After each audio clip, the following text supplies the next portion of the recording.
Hello, my name is Florian Jakob and I'm going to show you around on ProfiCloud.io, the IoT platform from Phoenix Contact. And in this video, we're going to take a look at the intermediate possibilities of the time series data service when we are talking about using variables, for example, for text boxes, for metrics or devices. So without further ado, let's dive right in. As you can see, I'm in the time series data service, and you might already know the dashboard from the TSD dashboard library that is called the data control dashboard. We're going to open it and I'm going to show you what a variable is. So this is a variable which makes it very easy to change the whole dashboard in here. So I could select building A as the data source or building B or the energy storage, and the data will be filled in here. And I'm going to show you how that works in our example dashboard. The first thing I want to do is I want to head over to the settings of the dashboards and go to the variables over here and click on add variable. So there are a different type of variables. For this we need the query, so we are querying the database, so to say, but we could also use like a constant, a text box where I can actually insert something or whatever. For now, we're just going to use the query. I'm going to name it the source. So we are talking about the data source, and I want to label it data source. Can give it descriptive text, which always makes sense. We want to create as much transparency as possible. Data source of whatever you like, you get what I mean. And then I need to set the data source to ProfiCloud TSD, which is fine, and the refresh on time range change, so it will be refreshed every 30 seconds, for example, or whatever you like. Now I'm going to use a query, very easy, show UUIDs, and you're going to see what's happening next. I'm getting a preview over here, which shows the 3 devices in my account. We are going to leave out all the rest, and we can just click on update. So we now have a variable that is with a definition show UUIDs, which is not used in our dashboards, which is fine. I'm just going to click on new. Again, I'm just going to name this the metric. Again, we are talking about a query, which is fine. Select metric. Again, select the metric you want to see in the graph, whatever you like. Okay. And I'm going to use the query. I'm just going to copy it, show measurements, so that means show all the metrics with the UUID that's based on our filter we have set in advance and in the time filter.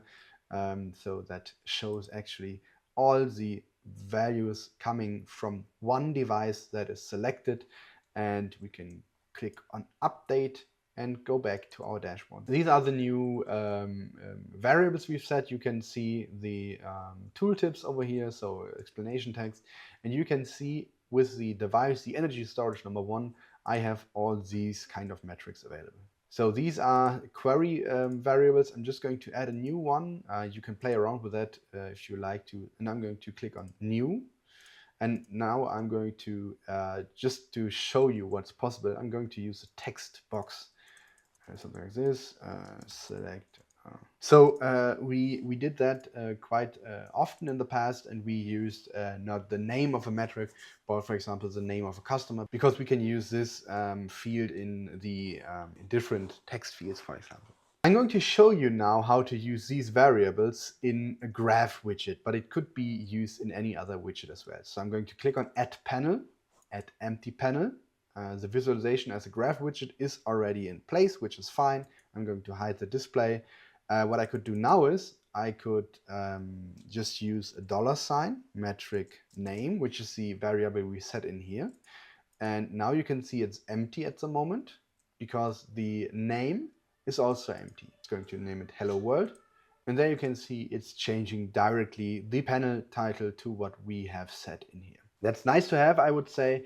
Now let's take a look at the devices over here and the metrics. So what I can do now is I can click inside of the text field and type in $source. It's very important that we do it manually, because the things that it's suggesting here will not work the way as intended. So $metric, something like this, and now we can see the data from this device, from this source, and this metric. So I can change it now to state of charge. Everything will be changed accordingly to whatever you like that is coming in here.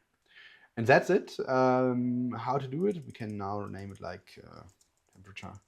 But what we could also do, we could not only use the variables in here, we could also say something like metric from $source.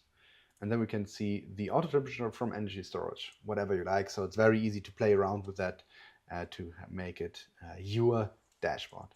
If you click on apply, I'm just going to make it a bit bigger, click on save dashboard. And now if I change, for example, the temperature to state of charge, then we can see the state of charge from energy storage, whatever you like.